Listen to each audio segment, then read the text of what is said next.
Good morning, good afternoon, good evening, good night. Welcome to Waves of 10. The topic for this winter season is short stories. So let's jump right into it. The title for this ninth episode in short stories is A Visitor, and we are continuing from episode 8. So here we go. No, Andre said, and for a brief second, sadness masked her face. But it quickly disappeared with a smile. What did you do after you found out that she was gone? Well, John said, putting down the empty can. As I've said before, there was a bug going around, and when I caught it, it had me laid up in bed for a whole week, so I didn't see your mom during that time. She didn't visit you? John laughs softly. That was mainly my mom's doing because she has a little phobia about germs. So she thought that the less contact I had with others, the quicker I'll get better and the less I'll spread the bug. Andrea nodded. But I talked with your mom daily, except for the day that she left. For that entire day, I tried to reach her. I wanted to tell her that I would pick her up from school, but I couldn't reach her. Did you find that strange? Andre asked. I did, but I didn't think much about it because she was working and I figured she was having an extra busy day. So I just turned up at her school that night and waited, but she didn't show up. Andrea slightly bent her head. I called her. And then I went to her home, and there our mom told me that she was gone, and she handed me a letter before closing the door. Andre nodded, and a pained expression crossed John's face.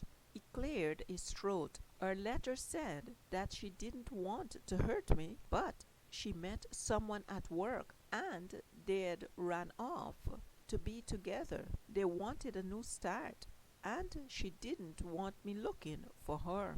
Oh, Andre said, and did you believe her?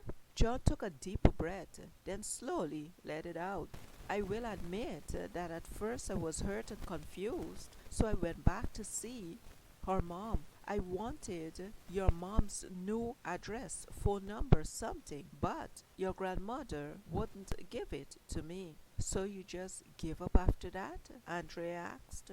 John studied Andrea's face for a few seconds before answering. The letter was from your mom, and although I did not believe what she said, I needed to accept her decision, so I did. Andrea slowly nodded and quietly exhaled. They sat in silence for a few minutes, and Andrea could hear the ticking of a clock from somewhere in the house. Do you want another one? John asked, raising his empty can into the air. Yes, thanks, she replied, giving him her empty Sprite can. John dropped the cans in a blue basket that already had a few empty cans, and the sound of aluminum hitting aluminum reached their ears. He opened a cream side-by-side refrigerator and took out two more cans. How did you find me? He asked, resuming his seat on the stool. I hired a private detective,